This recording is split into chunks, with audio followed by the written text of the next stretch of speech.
Rectangular wire loop of side 8 centimeter and 2 centimeter with a small cut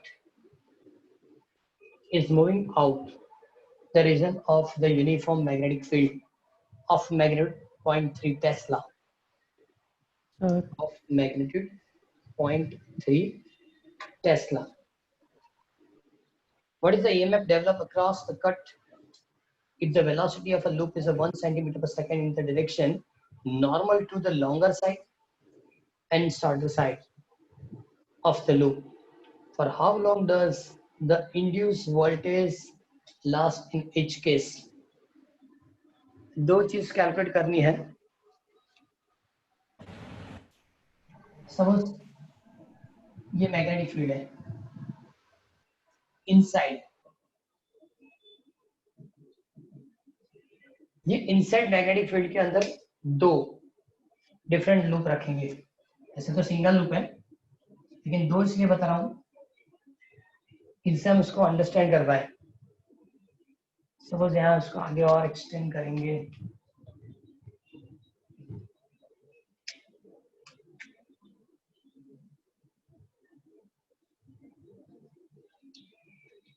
okay, ये वाली जो loop है इस तरह से सपोज ऐसे बाहर ले जाते हैं 8 सेंटीमीटर एंड 2 सेंटीमीटर. ये भी 8 सेंटीमीटर और एक 2 सेंटीमीटर, क्योंकि क्वेश्चन में ऐसा लिखा था. ओके, यहाँ एक स्मॉल कट बताया गया है ना, कहीं भी रख दो स्मॉल कट, इसलिए कि वहां आपको ईएमएफ कैलकुलेट करना है. उस जगह आपको क्या कैलकुलेट करना है? ईएमएफ कैलकुलेट करना है. ओके, अब इसमें कैलकुलेशन कुछ है ही नहीं, जो दिया वो लिख लेंगे. Suppose length L is equal to 8 centimeter, 8 into 10 raised to minus 2 meter. Breadth 2 centimeter, so 2 into 10 raised to minus 2 meter. Magnetic field B is equal to 0.3 Tesla, and velocity V is equal to 1 centimeter per second, so 10 raised to minus 2 meter per second. Main चीज तो क्या है कि suppose सबसे पहले में इस diagram से कंप्लीट करना है. According to diagram A, according to diagram B, पहले अकॉर्डिंग टू डायग्राम ए, जब ये रॉड आप ये लूप बाहर के ले जाएंगे तो इसका मतलब लार्जर साइड बाहर जाएगी, और इस तरह से ले जाएंगे तो स्मॉलर साइड बाहर जाएगी. चेक करो, वही क्वेश्चन में उसने लिख के दिया है. Okay, longer side and shorter side of the loop. Okay, तो पहले लॉन्ग के लिए कैलकुलेट करेंगे. सर इसको बाहर क्यों ले जाएंगे तो induce EMF, induce current produce होगा. Induce EMF, induce current produce होगा. यहाँ जितना ईएमएफ होगा उतना ईएमएफ यहाँ होगा. दो रोड ऐसा नहीं बताएंगे. ये दोनों पैरेलल में है मतलब ईएमएफ कांस्टेंट. ये दोनों रोड में ईएमएफ प्रोड्यूस नहीं होगा. ओके, क्योंकि परपेंडिकुलर मोशन वाला यही है. ओके, तो induce EMF in longer side या अकॉर्डिंग टू डायग्राम ए या for diagram A, induce EMF formula क्या होगी? बीएलवी. इंड्यूस ईएमएफ की फॉर्मूला क्या होगी? बीएलवी, क्योंकि इस तरह से बाहर ले जाएंगे. डी की value 0.3, length 8 into 10 raised to minus 2, and velocity, so now calculation is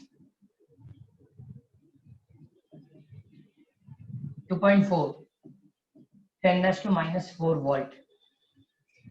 तो ये ईएमएफ कितने टाइम के रहेगा वो भी कैलकुलेट करना है. ओके, तो क्या लिखेंगे? टाइम इज इक्वल टू कितना, क्योंकि देखो ये बाहर क्यों जा रहा है तो कितने टाइम के लिए, तो इतना डिस्टेंस उसको कवर करना है. पहले लिखते velocity equal to distance upon time, time equal to distance upon velocity. मतलब इतना डिस्टेंस, क्योंकि देखो इतना ये लूप ऐसे बाहर लेंगे सिर्फ इतना डिस्प्लेसमेंट होता है 2 सेंटीमीटर जितना. So 2 into 10⁻⁻2 upon velocity only 10⁻². So t equal to 2 second तक ये पोटेंशियल क्रिएट होगा. जब इस तरह से लूप बाहर की ओर ले जाएंगे सिर्फ 2 सेकेंड तक कितना पोटेंशियल होगा 2.4 10⁻³ volt. Now for diagram B, इस तरह से लूप बाहर जाएगी. अब जब इस तरह से लूप बाहर जाएगी तो फील्ड को परपेंडिकुलर दोनों साइड है जिसमें ईएमएफ प्रोड्यूस होगा. ओके, सो नाउ प्रोड्यूस होने वाली EMF E is equal to according to BLV, लेकिन B small b into V ऐसा लिखेंगे क्योंकि यहाँ लेंथ नहीं ब्रेथ वाली साइड बाहर की ओर जा रही है. ओके, नाउ B की value magnitude of B is 0.3 2 centimetre 10⁻² metre per second square. So answer 0.6 10⁻⁴ volt या 6 into 10⁻⁵ वोल्ट इतना ईएमएफ प्रोड्यूस होगा. देखिए ईएमएफ कितने टाइम के लिए प्रोड्यूस होगा, जब ये पूरा आप बाहर ले जाएंगे तो इतना डिस्प्लेसमेंट होगा. So now velocity equal to displacement upon time, क्योंकि लेंथ है जितना डिस्टेंस इसको ट्रैवल करना है. So now time is equal to length upon, so 8 into 10⁻² upon 10⁻², 8 second तक ये ईएमएफ रहेगा. क्लियर? तो जब आप लेंथ वाली साइड मतलब लार्जर साइड को बाहर खींचना शुरू करते हैं तो पोटेंशियल क्रिएट होगा 2.4 10⁻⁴. कितने सेकंड के लिए 2 सेकंड के लिए. लेकिन शॉर्ट साइड को बाहर ले जाना चाहते हैं तो पोटेंशियल क्रिएट होगा 0.6 10⁻⁴ और कितने टाइम तक 8 सेकंड तक. Clear?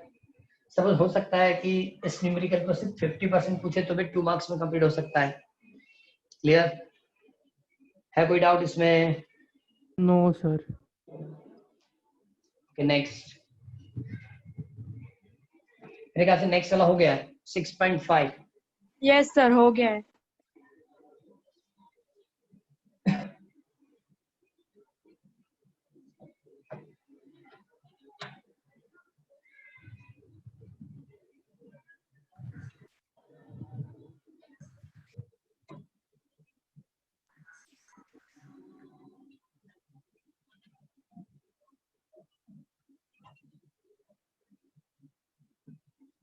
Okay, now 6.6.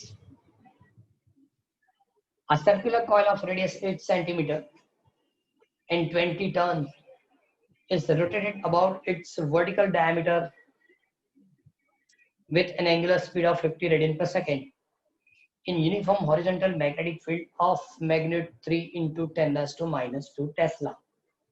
Obtain the maximum and the average induced maximum, पहले बताया maximum, second average EMF induced in a coil.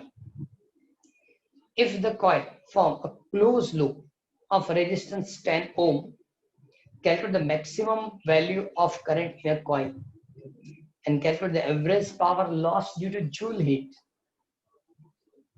Where does this power come from? देखो इस तो ज्यादा इसमें इंफॉर्मेशन लोगों ने नहीं लिखी, लेकिन है बहुत छोटा सा है, मतलब एग्जांपल. लेकिन दर्पण में जो कैलकुलेशन थी डाउटफुल मुझे लग रही है. क्यों? तो सबसे पहले तो उसने पूछा था क्या, मैक्सिमम वैल्यू, उसके बाद लिखा एवरेज ईएमएफ. लेकिन उन लोगों ने मैक्सिमम कैलकुलेट किया, दर्पण में एवरेज कैलकुलेट नहीं किया. एवरेज कैलकुलेट नहीं किया. Yes okay. उसके बाद if the coil form a close loop of 100 resistance 10 ohm, calculate the maximum value of current. Maximum value of current problem वाला है. चलो इसको मैं आपको कैलकुलेट करके दे रहा हूँ क्योंकि ये वैल्यूएशन जो उसने कंप्लीट करके दी ना वो प्रॉब्लम वाली है. चलो पहले लिस्ट कंप्लीट करते हैं. Radius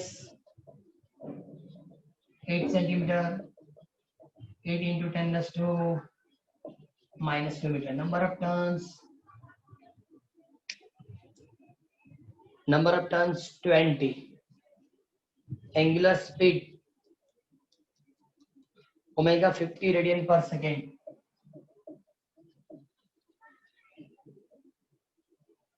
angular speed 50 radian per second, uniform magnetic field B equal to 10⁻² tesla. Okay, maximum EMF कौन सी फॉर्मूला होगी? तो हमने चेक किया था कि नॉर्थ पोल साउथ पोल के बीच में जब वो रोटेट होता है NAB ओमेगा, इस फार्मूला से हो जाएगा। क्योंकि यहाँ रोटेशन है, कॉइल जब मैग्नेटिक पोल के बीच में रोटेट होती है, ओके, तब ये formula NAB omega sine omega t for maximum value omega t is equal to 1। Okay, तो क्या लिखेंगे? NAB ओमेगा, n की value 20 E pi r square। Okay,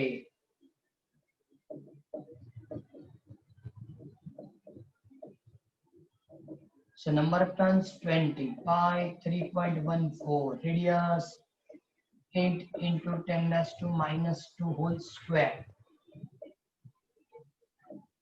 d 10⁻² and 50।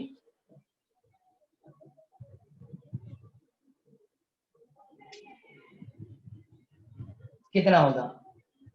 सबसे पहले तो ये दोनों की मल्टीप्लिकेशन क्या होगी? 1000। ओके, देखो 3.14 into 64, sir magnetic field 3 × 10⁻² Tesla है। 3 into है, हाँ तो sorry 3 into 10⁻² tesla.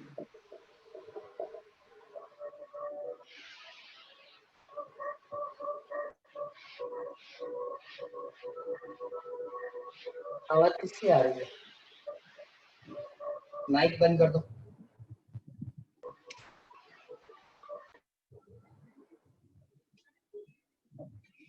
Okay, 3.14 64 into 3, 3.14 64 into 3, sir final answer 0.603 આવે છે 0.603। 603 ओके, चलो इसमें हम लिखा है कंप्लीट करते हैं। 10⁻⁴ 10⁻⁻⁶ और ये होगा 1000 10⁻3 0.060 थे ना? હા સર 0.603 0.603 वोल्ट। अब एवरेज वैल्यू देखो, एवरेज वैल्यू आज तक हमने कभी कैलकुलेट नहीं की एवरेज। ओके, अब ये चीज 7th चैप्टर में है कि किसी 1 पीरियडिक टाइम के लिए सपोज आपको एवरेज फाइंड करना है, हाफ पीरियडिक टाइम के लिए एवरेज फाइंड करना है, तो एवरेज फाइंड करने की उन लोगों ने मेथड दी है कि आप एवरेज कैसे कैलकुलेट करेंगे। सपोज V एवरेज कैलकुलेट करना है for single periodic time, for single periodic time, तो उसका V ऐसे भी लिख सकते हैं, लेस देन ग्रेटर देन के बीच में। और इसकी फॉर्मूला हम लोगों ने बताया कि सपोज सिंगल पीरियडिक टाइम के लिए है तो 1/t integration 0 to t v into dt, क्योंकि टाइम के साथ वेरिएट होने वाली पोटेंशियल है। ये हमने चेक किया, मैक्सिमम क्यों आया? sin omega t equal to 1। Okay, तो जहां टाइम के साथ वेरिएट होने वाली फिजिकल क्वांटिटी जिसकी एवरेज कैलकुलेट करनी है तो लिमिट होगी कि 1 साइकिल 0.5 साइकिल, तो ऐसे लिखा पीरियडिक टाइम 1 पीरियडिक टाइम के लिए कैलकुलेट करना है, सो 1/t integration 0 to t okay v into dt, इस तरह से इसकी कैलकुलेशन होगी। अब देखो 1/t integration 0 t NAB omega तो नहीं होगा क्योंकि तो डेरिवेट होने के बाद इंटीग्रेट NAB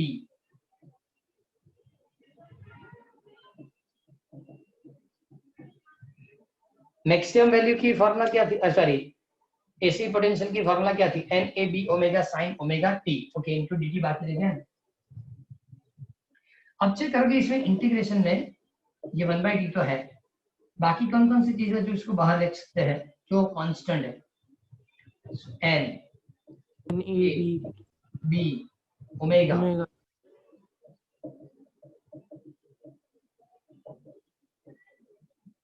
ओके, इसकी इंटीग्रेशन मैथ्स वालों को पता चल लीजिए माइनस कॉस ओमेगा टी, फिर से। Minus cos omega T. लेकिन तो साइन ओमेगा टी, एक मिनट, साइन थीटा की integration minus sine theta D theta minus cos theta. Okay, इसमें साइन क्या लिखता है, बी थीटा एक्स क्या होता है पता नहीं। 1 suppose by sine omega multiply करવું પડશે। साइन एक्स डी एक्स, तो इसकी इंटीग्रेशन होती है माइनस कॉस एक्स अपॉन ए। ये दोनों डिफरेंट है, समझो मेरी बात।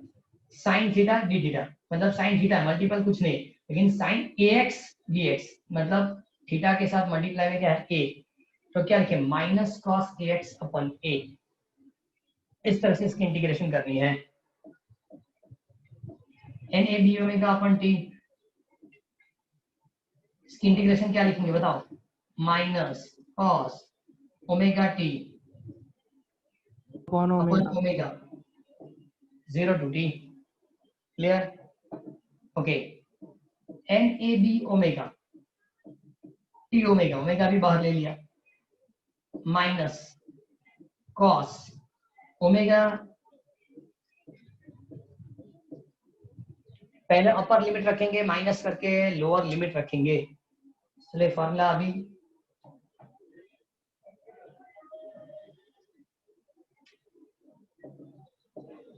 N A B omega, sorry N A B upon t because omega omega cancel, minus cos omega equal to 2 pi upon T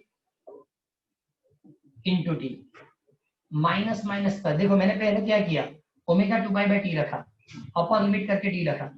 okay, upper limit minus करके lower limit, और minus minus क्या हो जाएगा plus cos 0, t और t cancel, t और t cancel, तो क्या मिलेगा, V average is equal to N A B upon t cos 2 pi minus cos 2 pi plus cos 0। cos 2 pi कितना होता है, -1 और ये 1 वन पीरियोडिक टाइम के लिए, ताकि ये टाइम के साथ चेंज होने वाली पोटेंशियल है, और टाइम के साथ चेंज होने पोटेंशियल मतलब अल्टरनेटिंग पोटेंशियल, और अल्टरनेटिंग पोटेंशियल की एवरेज वैल्यू वी एवरेज की वैल्यू क्या है, 0। ये पूरा पोर्शन मेरे ख्याल से दर्पण में नहीं है, चेक करो तो। આપણે આ ગ્રાફથી પણ કન્ક્લુડ કરી શકીએ ને, ग्राफ थी કન્ક્લુડ કરી શકીએ ને આ વસ્તુ, कैसे, કે જેટલું પોટેન્શિયલ ઉપર જાય છે એટલું જ નીચે। वो बराबर है, एवरेज ऐसा भी ले सकते हैं कि ये जितना हाईएस्ट होगा उतना लोएस्ट होगा, लेकिन मैंने पूरी कैलकुलेशन इसलिए बताई कि आप डायरेक्ट ग्राफ से बता सकते कि इस तरह से इंक्रीज हुआ है डिक्रीज हुआ। क्लियर? लेकिन पूरी मेथड ये है, इस बस मैथमेटिकली कंप्लीट करना, तो इसके साथ बता सकते कि उसकी एवरेज वैल्यू 0। ओके, लेकिन मैं एक चीज बताऊं कि दर्पण के अंदर ऐसी कोई इंफॉर्मेशन है ही नहीं, चेक करो तो। मैक्सिमम वैल्यू उसने कैलकुलेट की, एवरेज वैल्यू के लिए कुछ नहीं बताया, एवरेज वैल्यू के लिए उसने कुछ नहीं लिखा है, कुछ नहीं इंफॉर्मेशन दिया ही नहीं। ओके, तो ये लिखना है। एक चीज और, चलो न्यूमेरिकल अभी आगे पूरा बाकी रहता है। आगे और एक क्वेश्चन दिया कि suppose resistance R is equal to 100 ohm. Okay, एक काम करेंगे, यहाँ स्मॉल r बताएंगे, फिर स्मॉल r हो जाएगा, और रेजिस्टेंस R 100 ओम 10 ओम 10 ओम, सॉरी रेजिस्टेंस 10 ओम, तो मैक्सिमम करंट कैलकुलेट करके देना है, यहाँ लिख रहा हूँ, तो V maximum divide by R, तो मैक्सिमम पोटेंशियल हमने कैलकुलेट किया था 0.603 अपॉन, तो 0.0603 एम्पियर, ये हमको क्या मिला, मैक्सिमम करंट, ये क्या मिला हमको, मैक्सिमम करंट। क्लियर? और एक पॉइंट बाकी, और एक पॉइंट बाकी, से लिखा है calculate the average power loss due to the joule heat. Where does this power comes from? ये पावर आता कहां से? पहले तो पावर की फॉर्मूला क्या होती है?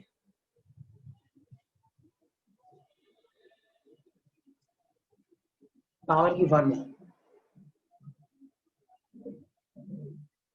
इलेक्ट्रिक पावर की फॉर्मूला पढ़ी थी?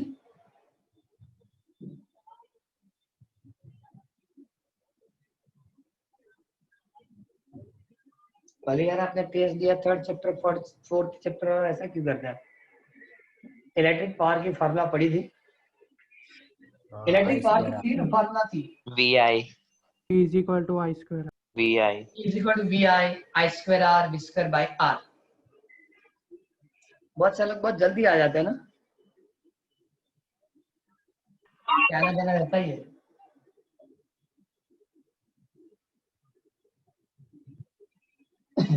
ओके, तो एक चीज और बता रहा हूँ कि ये ऑल्टरनेट देखो, P इज इक्वल टू, आपने ये ऊपर लिख दिया, P is equal to V I I square R V square by R, ये सभी डीसी पावर की फॉर्मूला है। अल्टरनेटिव पावर में क्या होता है कि वो चेंज होता रहेगा, और चेंज होगा इसलिए एवरेज पावर कैलकुलेट करना पड़ेगा। इसलिए क्या कैलकुलेशन होती है? एवरेज पावर की।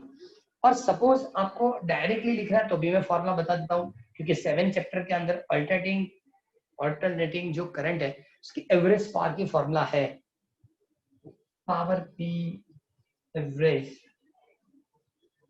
Is equal to power P average is equal to VM IM upon 2 या 1/2 VM IM, इतना याद रखेंगे तो भी चलेगा। यहाँ आपके पास मैक्सिमम पोटेंशियल की वैल्यू है कितनी? मैक्सिमम करंट भी है कितना?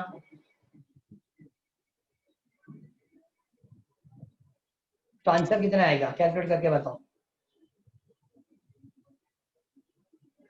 0.018। Kilometre, what. ये मुझे क्वेश्चन कर रहा है, बोलो। 0.018, 0.018। अब समझो कि ये जब कॉइल फील्ड के अंदर रोटेट होगी तो इसकी अपोज होगी, इसकी अपोज होगी। ओके, इसका मतलब रिस्टोरिंग टॉर्क क्रिएट होगा, और ये जो रिस्टोरिंग टॉर्क है उसके सामने वर्क करने के लिए हम बाहर से उसको फोर्स प्रोवाइड करेंगे, इससे पावर प्रोड्यूस होता है। कि कॉइल जैसे रोटेट होना शुरू हो गया ऑपोजिट डायरेक्शन में, ऑपोजिट डायरेक्शन के अंदर रिस्टोरिंग टॉर्क क्रिएट होगा, और रिस्टोरिंग टॉर्क ऑलवेज की मोशन की अपोज करेगा। लेकिन मोशन कंटिन्यू करवाना है तो आपको एक्सटर्नल फोर्स और या एक्सटर्नल जो पावर देना है, इससे ये क्रिएट होता है। ये पावर जो लिखा मैंने एवरेज करके, डायरेक्टली लिखे चलेगा, P is equal to VM IM by 2, chapter number 7 में फॉर्मूला है ही, डायरेक्टली लिख देंगे तो भी चलेगा। ओके, वरना कैसे कैलकुलेट होता है वो एक बार बताइए। एक मिनट, ये लिखना पड़ेगा आपको। Yes, sir. यहाँ तो सिर्फ और सिर्फ मैंने वो फिजिकल क्वांटिटी लिखी थी। ओके, चलो मैं इसमें फिर से बता दूं, फटाफट ये लिख लो। Radius R is equal to 8 centimetre, 8 into 10⁻² metre.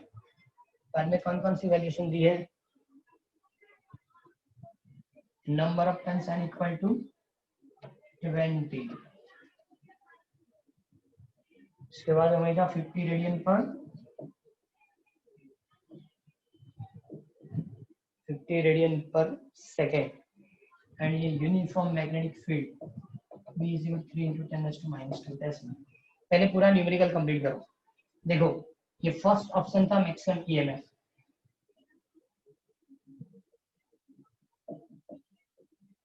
ये सेकंड ऑप्शन है जो यहाँ कंप्लीट हो जाएगा, ये third option maximum current, and fourth average power. और ये कहाँ से मिलता है तो आप लिख सकते हैं ना कि जो रिस्टोरिंग टॉर्क, जब कॉइल रोटेट होना शुरू होगी तो एक रिस्टोरिंग टॉर्क प्रोड्यूस होगा। ओके, जो इसकी मोशन के अपोजिट डायरेक्शन में रहता है। लेकिन मोशन कंटिन्यू करना है तो बाहर से इसको मैकेनिकल पावर देना पड़ेगा, जो इसको इलेक्ट्रिक पावर प्रोवाइड करेगा। मतलब बाहर से जो मैकेनिकल पावर देंगे वो इलेक्ट्रिक पावर में कन्वर्ट होगा। एनर्जी कहाँ से मिलती है, उसने क्वेश्चन लिखा था, where does this power come from। चलिए कंप्लीट करो क्वेश्चन, बहुत छोटा सा लिख के दिया लेकिन इतना लिखना पड़ता है।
सर इसमें एवरेज पोटेंशियल 0 क्यों है? एवरेज पोटेंशियल देखो, 0 क्यों है? एवरेज पोटेंशियल इसलिए 0 है कि ये दोनों साइन और कॉस जो फंक्शन हम अल्टरनेटिंग करंट में यूज करते हैं, ये दोनों हार्मोनिक है। मतलब अल्टरनेटिंग करंट में पहला वो इंक्रीज होगा, डिक्रीज होगा, 0 होगा। ग्राफ चेक करो, वो जो आया इसमें बता कि ग्राफ से भी पॉसिबल है, बराबर है, लेकिन इसको प्रॉपर आपको कैलकुलेट करके देना पड़ेगा। जितना वो इंक्रीज होकर प्लस में जाता है उतना ही डिक्रीज हो जाएगी, और उतना ही सेकेंड साइड पे, तो ओनली वन साइकिल हमने सिंगल पीरियडिक टाइम के लिए किया। सिंगल पीरियडिक टाइम मतलब यहाँ से यहाँ तक, तो जितना इधर इंक्रीज हुआ उतना इधर इंक्रीज हुआ, यहाँ जितना डिक्रीज हुआ यहाँ भी हुआ, मतलब ये दोनों के एडिशन करो, आंसर क्या हो जाता है, एवरेज वैल्यू 0। यहाँ मैक्सिमम वैल्यू प्लस हुई, यहाँ माइनस हुई, एडिशन करके डिवाइड बाई 2 एवरेज लेना है, तो भी आंसर क्या हो जाएगी, 0। Average potential 0। एक चीज इसमें प्रॉब्लम क्या होगी कि सपोज 7 चैप्टर स्टार्ट करेंगे तो अल्टरनेटिंग करंट है। अब तक हमने डीसी करंट में जो पढ़ा, बैटरी फिक्स होती है प्लस और माइनस टर्मिनल। अल्टरनेटिंग करंट में फिक्स नहीं होता, प्लस माइनस चेंज होता रहता है पर सेकंड 50 टाइम्स, मतलब फ्रीक्वेंसी 50 टाइम्स, 100 टाइम्स तो चेंज होगा। सेकंड चीज ऐसी है कि सपोज डीसी में तो हमने वोल्ट मीटर रखे, एमीटर रखा, तो फिक्स स्टडी आपको डिफ्लेक्शन देगा। क्लियर। डीसी में क्या होता है कि सपोज 2 वोल्ट 5 वोल्ट या मिली एम्पियर एम्पियर करंट आपको फिक्स दिखाई देता है। सपोज मान के अल्टरनेटिंग करंट वाली मीटर है, आपने रखी, क्या दिखाई देगा, इस ग्राफ से सबसे पहले इंक्रीज हुआ, डिक्रीज होकर 0 हुआ, देन सेकंड साइड गया, तो ऐसी तो कोई मीटर है ही नहीं। गैल्वेनोमीटर है सेंटर में 0, पहले इधर गया 0 पे, उधर गया 0 पे, दोनों साइड डिफ्लेक्ट हो सकता है, लेकिन कभी वोल्ट मीटर ए मीटर ऐसा नहीं होता कि जब दोनों साइड वो डिफ्लेक्ट होगा, वो पॉसिबल नहीं है, वो पॉसिबल नहीं है। तो हमने देखा है कि जब घर में वो टीवी या फ्रिज के लिए स्टेबिलाईजर रखते हैं, तो स्टेबिलाईजर के अंदर वो वोल्ट मीटर होता है, जहां जरूरत है वहां। अब तो जरूरत भी उसकी भी नहीं है, टीवी और जो भी फ्रिज आता है इसमें अब इसकी जरूरत नहीं पड़ती, पहले एसी सब में जरूरत पड़ती थी स्टेबिलाईजर, तो उसके ऊपर वोल्ट मीटर होता था और वो अल्टरनेट करंट की पोटेंशियल देता था, अल्टरनेट करंट की पोटेंशियल। ओके, मतलब 220 240 वोल्ट बताता, वो स्टेडी बताता। तो जब चेंज होने वाली पोटेंशियल है तो वो स्टेडी कैसे बताता था, तो वो जो है वो आरएमएस वैल्यू है, root mean square value. Okay, similar हम बोले कि एवरेज वैल्यू 0 होती तो पोटेंशियल क्यों मिलता है, लेकिन इंक्रीज होता है डिक्रीज होता है, इसलिए एवरेज वैल्यू 0 है, लेकिन पोटेंशियल तो आएगा। दो प्लग है, पहले प्लस की तरफ बिहेव करता है, बाद में माइनस, प्लस माइनस चेंज होता रहेगा, 100 टाइम्स चेंज होगा तब जाके फ्रीक्वेंसी 50 हर्ट्ज। क्लियर। ये कंप्लीट हो गया, लिखने की जरूरत बाकी हो गया। ओके चलो, हो गया। Sir yes sir. Okay now next.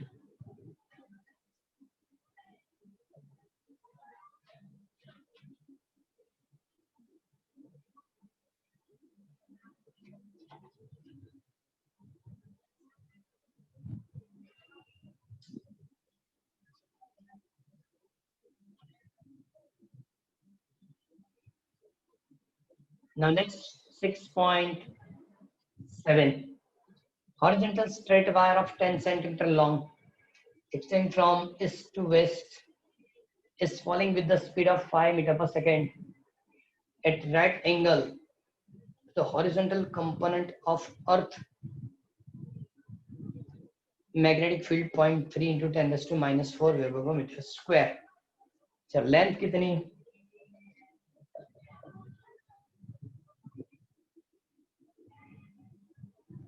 Speed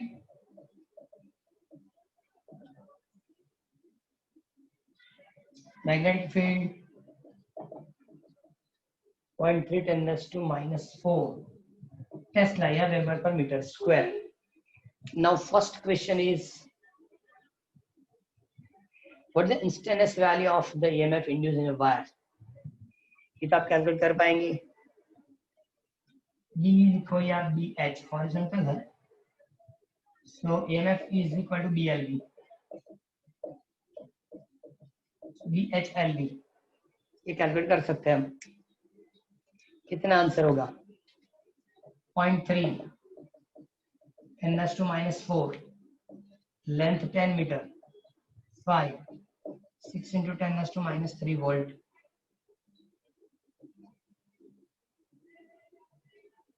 बराबर है 15 ना 1.5.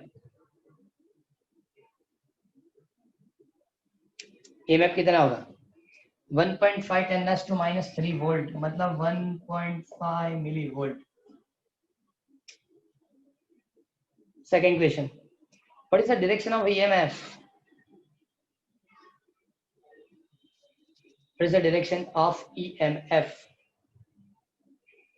दर्पण इतने से डायग्राम ड्रॉ करके दिया.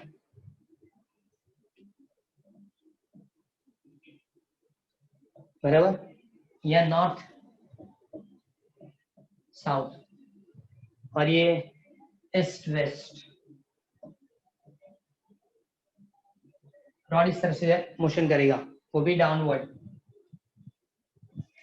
इस प्लेन के अंदर बताइए north south east west downward जा रहा है. किस ओर जाएगा? डाउनवर्ड. मैग्नेटिक फील्ड इस साइड है. मैग्नेटिक फील्ड इस साइड होगी. नॉर्थ साइड मैग्नेटिक फील्ड होगी, क्योंकि हॉरिजॉन्टल कंपोनेंट लिखा है. नॉर्थ साइड मैग्नेटिक फील्ड और इनसाइड. देखो अब यहाँ डायग्राम के ये प्लेन है, इनसाइड नॉर्थ साइड, ये आउटसाइड साउथ ईस्ट और वेस्ट. ओके, तो मैं क्या बता रहा हूँ, अंदर की ओर मैग्नेटिक फील्ड, डाउनवर्ड डायरेक्शन में वेलोसिटी. ओके, तो ईएमएफ इस डायरेक्शन में मिलेगा. ओके, तो कैसे बनेगा? सिंपल चीज है. ये अंदर की ओर, ये डाउनवर्ड, मतलब डी और वी, तो क्यूबी भी साइन थीटा वाली फॉर्मूला यूज करो, तो चार्ज पे किस डायरेक्शन में फोर्स लगेगा पता चलेगा. चलो, अंदर की ओर मैग्नेटिक फील्ड, ये क्या हो गया? वेलोसिटी. पॉजिटिव चार्ज को इस डायरेक्शन में फील्ड मिलेगी, नेगेटिव चार्ज फोर्स मिलेगी. नेगेटिव चार्ज को इस डायरेक्शन में फोर्स मिलेगी. मतलब ये जो टर्मिनल पॉजिटिव टर्मिनल की तरह बिहेव करेगा, क्योंकि यहाँ पॉजिटिव चार्ज होंगे और यहाँ क्या होगा? नेगेटिव चार्ज होगा. What does the direction of EMF? क्या लिख सकते हैं? इस तरह से ईएमएफ प्रोड्यूस होगा, इस तरह से ईएमएफ प्रोड्यूस होगा. ईएमएफ की डायरेक्शन वेस्ट टू ईस्ट होनी चाहिए, ईस्ट टू वेस्ट होनी चाहिए. ईएमएफ की डायरेक्शन वेस्ट टू ईस्ट होगी, ईस्ट टू वेस्ट होगी.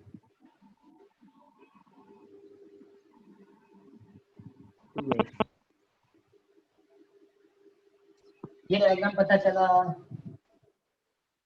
सेकंड क्वेश्चन के आंसर उसने लिख के दिए.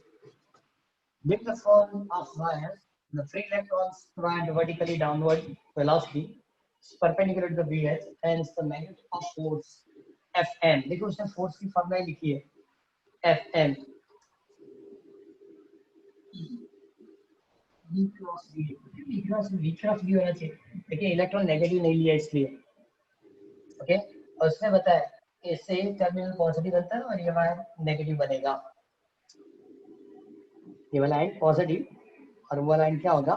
नेगेटिव बनेगा. क्लियर? चलो थर्ड पॉइंट,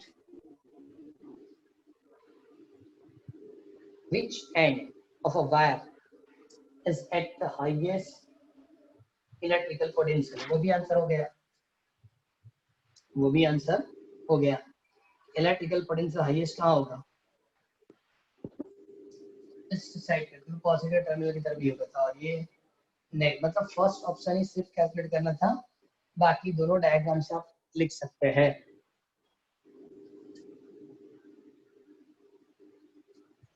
नाउ 6.8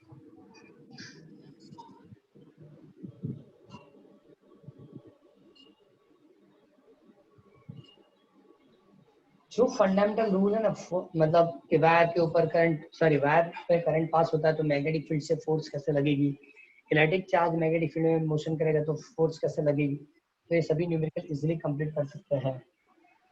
6.8 एमसीक्यू की तरह है। Current in a circuit fall from 5 ampere to 0 5 ampere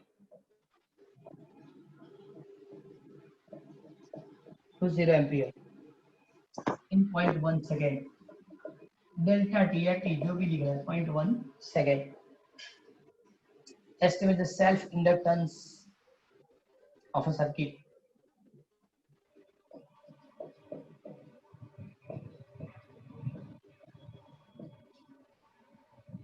E is equal to minus L di upon dt. Okay, potential दिया है उसने 200 volt. Average EMF is 200 volt, तो कुछ करना ही नहीं है। माइनस एल, यहाँ क्या लिखेंगे? I2 minus I1।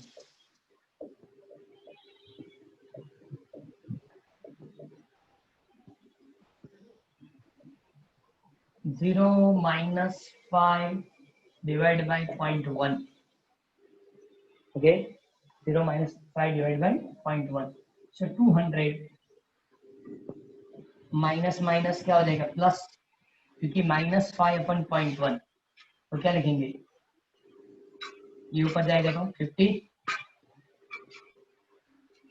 Minus minus plus हो गया, 0.1 ऊपर गया तो 50, and therefore L is equal to 200 divide by 50, 4H। Answer क्या होगा? 4H। H मतलब हेनरी। अब ये सेल्फ इंडक्टेंस के लिए था। 6.9 सिमिलर है, लेकिन म्यूचुअल इंडक्टेंस के लिए है। क्या लिखा? A pair of adjacent coil as a mutual inductance. Mutual inductance मतलब, चलो यहाँ रहने दे, M is equal to 1.5H. If the current in a one coil is changed from 0 to 20 in 0.5 second, delta आई लिखो, डी आई लिखो, एक minute, लेकिन एक चीज और भी है। If the current in one coil, इसका मतलब di1 20 minus 0 20 ampere.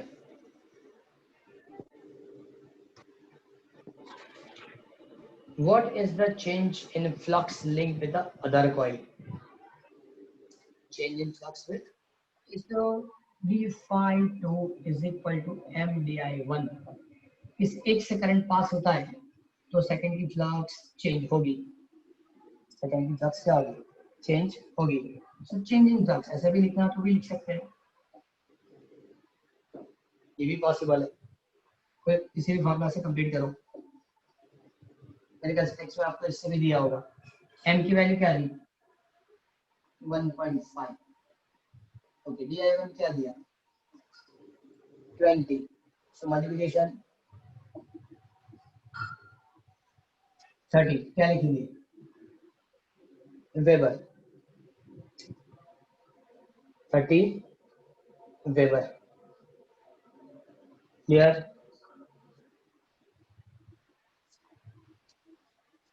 Now 6.10,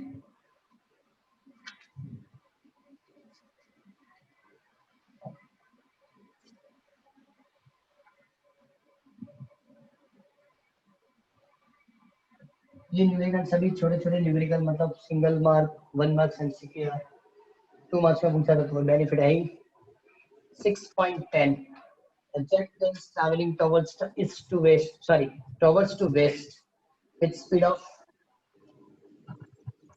1,800 kilometer per hour. What's the value of meter per second? 500. 500. What is the voltage difference developed between the end of the wind having a span? Okay, 25 meter. ना दो winds के बीच की length, दोनों के बीच की length क्या होगी? 25 meter. If the earth magnetic field at the location has magnifying to earth magnetic field, के मतलब B लिख के दिया. Horizontal vertical ऐसा नहीं लिखा. 10⁻² -4 Tesla. And angle of dip phi is equal to 30 degree. Phi is equal to 30 degree. Okay, अब सबसे पहले तो एक चीज है, यहाँ वर्टिकल कंपोनेंट की जरूरत पड़ेगी. यहाँ कौन सी कंपोनेंट होगी? वर्टिकल. से लिखा है the component of magnetic field of earth is perpendicular to the velocity and length. दोनों को परपेंडिकुलर हो ऐसी कौन सी, तब जाके मैक्सिमम होता है. वेलोसिटी और लेंथ, लेंथ इस तरह से, वेलोसिटी इस तरह से. ओके, तो हॉरिजॉन्टल कंपोनेंट नहीं लिख सकते, वर्टिकल कंपोनेंट चाहिए. फिर से लिखा है here the component of the magnetic field of earth it is perpendicular to the V and L is a vertical, and therefore the vertical component of earth magnetic field is equal to d sin phi. So phi into 10⁻⁻4 sin 30, sin 30 1/2. So 2.5 10⁻⁻4 tesla ये हम use करेंगे. अब तो maximum EMS equal to BLV, लेकिन B vertical. So 2.5 10⁻⁻2.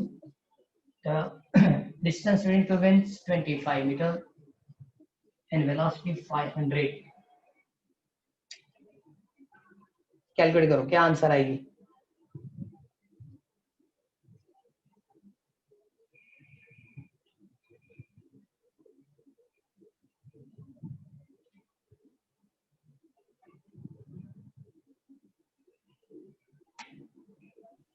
Three 3.12 volt. 3.12 volt. 3.12. ये numerical की importance क्या है? ये न्यूमेरिकल प्रॉपर्ली करना है क्योंकि 2 मार्क्स में ही हो गए, इससे ज्यादा कुछ है नहीं. आपको यहाँ हॉरिजॉन्टल कंपोनेंट नहीं लेना है, बस ये याद रखना है. बाकी फॉर्मूला तो कॉमन थी, क्योंकि वेलोसिटी और इसकी लेंथ को परपेंडिकुलर जो मैग्नेटिक फील्ड का कंपोनेंट है वही मैक्सिमम ईएमएफ प्रोड्यूस करेगा. और कौन सा होगा? वो वर्टिकल कंपोनेंट होगा. और वर्टिकल कंपोनेंट के लिए B sin phi. Clear? Okay, अब इसमें कोई न्यूमेरिकल बाकी? ओके, दो इनिशियली बाकी है, फर्स्ट एंड सेकंड. लेकिन फर्स्ट एंड सेकंड अब एक बार पढ़ना, क्योंकि ऐसे मैंने दो न्यूमेरिकल पहले भी इलास्ट्रेशन में करवाए कि उन्होंने जो अरेंजमेंट ड्रॉ करके दी है इसमें करंट की डायरेक्शन एंटी क्लॉकवाइज या क्लॉकवाइज. क्लियर? इस तरह के दो न्यूमेरिकल है. आज इतना ही रखो. चलो, आपने स्टार्ट कहां से किया था? नंबर ऑफ होमवर्क में न्यूमेरिकल ज्यादा होंगे. 6.4 से मेरे ख्याल 6.4 to 6.10 हो गया ना. और दो न्यूमेरिकल आपको पढ़ने हैं, एक्सरसाइज 1 और एक्सरसाइज 2. और दूसरी बात, एक चीज और मैं चेक कर लूंगा, ऐसे कोई न्यूमेरिकल है कि जो न्यूमेरिकल एक्स्ट्रा न्यूमेरिकल की तरह हमको कैलकुलेट करने की जरूरत पड़े तो चेक कर लेंगे. तो सबसे पहले तो नेक्स्ट के अंदर पहले वो कंप्लीट करेंगे, देन चैप्टर नंबर 7. क्लियर? कौन कौन से देखो ये लिख के देने हैं, लेकिन पढ़ने वाले से 6.1 एंड 6.2. 6.1 6.2 इस टाइप के न्यूमेरिकल इलास्ट्रेशन में किए थे कि बाहर ले जाना है, अंदर ले जाना है, कौन से मतलब पोल की तरह बिहेव करेगा. इससे आपको क्लॉकवाइज या एंटी क्लॉकवाइज डायरेक्शन डिसाइड करनी है, इससे ज्यादा नहीं है. और इस चैप्टर से 3 MCQ और 1 2 मार्क्स क्वेश्चन, इससे ज्यादा नहीं होगा। क्लियर? Yes sir. चलो, आपने लास्ट फ्राइडे कौन सी टेस्ट लिखी थी?